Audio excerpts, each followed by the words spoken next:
دانیہ قرآن academy. یہ قرآن وہ رستہ دکھاتا ہے جو سب سے سیدھا ہے، اور مومنوں کو جو نیک عمل کرتے ہیں بشارت دیتا ہے کہ ان کے لیے اجر عظیم ہے۔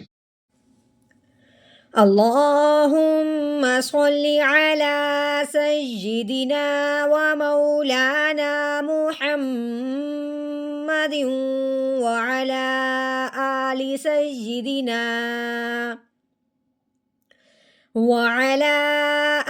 سیدنا و مولانا محمد وبارک وسلم۔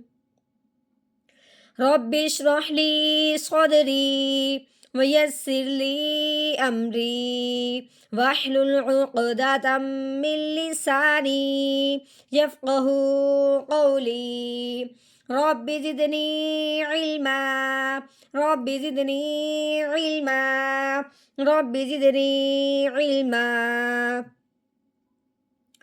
اعوذ باللہ من الشیطان الرجیم، بسم اللہ الرحمن الرحیم۔ بِأَيِّ ذنب قتلت بِأَيِّ، الف کے اوپر زبر آنے کی وجہ سے الف کو ہم نے حمزہ بنانا ہے، یا مشدد ہے، حمزہ کو یا مشدد کے ساتھ ملاتے ہوئے دبانا ہے۔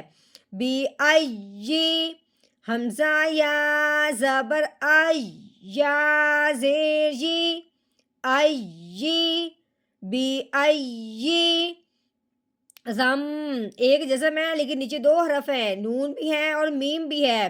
اب جسم کس کے اوپر لگے گی، نون کے اوپر یا میم کے اوپر؟ تو ہم نے کیا کرنا ہے، ان دونوں میں سے میم پہ جسم لگانی ہے، نون پہ نہیں، کیونکہ آگے با ہے۔ اب ہم نے کیا کرنا ہے، زال کو میم ساکن کے ساتھ ملاتے ہوئے غنہ بھی کرنا ہے۔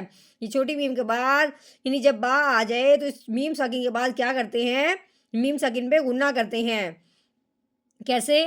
رام میم زبر رم، غنہ ہو گیا، رم۔ با کے نیچے تنوین ہے، اگر قاف حروف ہلکی میں سے نہیں ہے تنوین پہ غنہ کرنا ہے، وہ بھی کون سا، اخفا کا۔ بادو زیر بیوں، رم بیوں، بِأَيِّ ذنب قوتی، قاف ضمہ تا کسرہ، قاف کے اوپر پیش ہے، تا کے نیچے زیر ہے، قوتی۔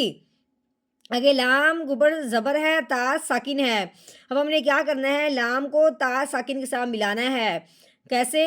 قاف پیش قو، تا زیر تی، قوتی، لام تا زبر لت، قوتیلت۔ ہاں جی، آگے کیا آ گیا، گول دائرہ ہے، یعنی یہ وقف ہے۔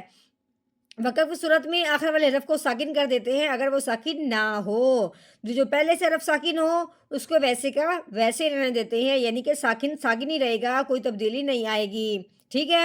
صرف ہم نے اپنے لہجے میں فرق لے کے آنا ہے، جس سے معلوم ہوگا کہ یہاں پہ بات مکمل ہو گئی۔